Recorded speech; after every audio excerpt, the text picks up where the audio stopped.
आपके bank locker में लाखों रुपए का सोना रखा है तो ये खबर आपके लिए बेहद जरूरी है, क्योंकि ज्यादातर लोगों को लगता है कि बैंक लॉकर में रखा सोना पूरी तरह सुरक्षित और इंश्योर्ड होता है। लेकिन अगर चोरी, आग या फिर किसी हादसे में आपका सोना गायब हो जाए तो क्या बैंक इसकी पूरी कीमत चुकाएगा?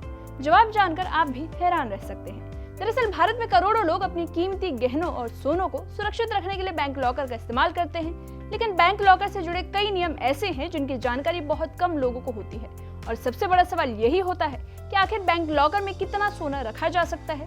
क्या आरबीआई ने कोई लिमिट तय की है? और अगर लॉकर में रखा सोना नुकसान हो जाए तो भरपाई कौन करेगा? तो आइए आसान भाषा में समझते हैं पूरा मामला। चलिए सबसे पहले बात करते हैं सोना रखने की सीमा की। अच्छी खबर यह है कि आरबीआई ने बैंक लॉकर में सोना रखने की कोई अधिकतम लिमिट तय नहीं की है, यानी आप अपने लॉकर के आकार और क्षमता के अनुसार जितना चाहे उतना सोना रख सकते हैं। अब दिलचस्प बात यह है कि बैंक को ये जानने का भी अधिकार नहीं होता कि आपके लॉकर के अंदर क्या रखा है। बैंक सिर्फ आपको सुरक्षित जगह उपलब्ध कराता है। लॉकर के अंदर मौजूद सामान की जानकारी ग्राहक के पास ही रहती है, लेकिन यहाँ एक बड़ी गलतफहमी हो जाती है। कई लोग मानते हैं कि बैंक लॉकर में रखा सोना अपने आप इंश्योर्ड होता है, जबकि हकीकत यह है कि बैंक आपके सोने का कोई अलग इंश्योरेंस नहीं करता। बैंक केवल लॉकर फैसिलिटी देता है और उसके अंदर रखे सामान का इंश्योरेंस नहीं देता। तो ऐसे में सवाल उठता है कि अगर लॉकर में रखा सामान चोरी हो जाए या किसी वजह से नुकसान हो जाए तो क्या होगा? आरबीआई के नियमों के अनुसार अगर बैंक की लापरवाही, कर्मचारियों की धोखाधड़ी, डकैती, चोरी या फिर आग जैसी घटना के कारण लॉकर का नुकसान होता है तो बैंक की जिम्मेदारी सीमित होती है।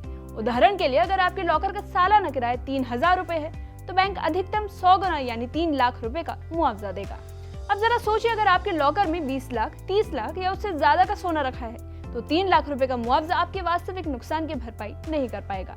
और यही वजह है कि फाइनेंशियल एक्सपर्ट सलाह देते हैं कि अगर आपके पास बड़ी मात्रा में सोना या फिर महंगे आभूषण है तो उनका अलग से ज्वेलरी इंश्योरेंस करवाना बेहतर विकल्प हो सकता है। अब एक और अहम बात, कई लोग बैंक लॉकर और घर में सोना रखने के नियमों को लेकर भ्रमित रहते हैं। इनकम टैक्स डिपार्टमेंट के गाइडलाइंस के मुताबिक आमतौर पर विवाहित महिला के पास 500 ग्राम, अविवाहित महिला के पास 250 ग्राम और पुरुष के पास 100 ग्राम तक सोना होने पर सवाल नहीं उठाए जाते। हालांकि अगर आपके पास इससे ज्यादा सोना है और उसके खरीद के वैलिड डॉक्यूमेंट्स मौजूद हैं तो उसे रखने में कोई भी दिक्कत नहीं होती।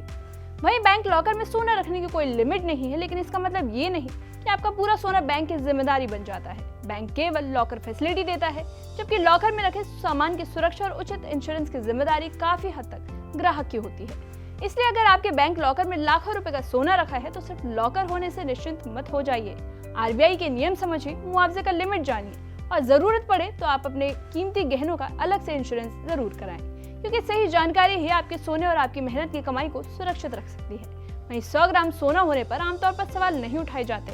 हालांकि डॉक्यूमेंट्स पर लेजिटिमेट परचेज होने पर इससे ज्यादा सोना भी रखा जा सकता है।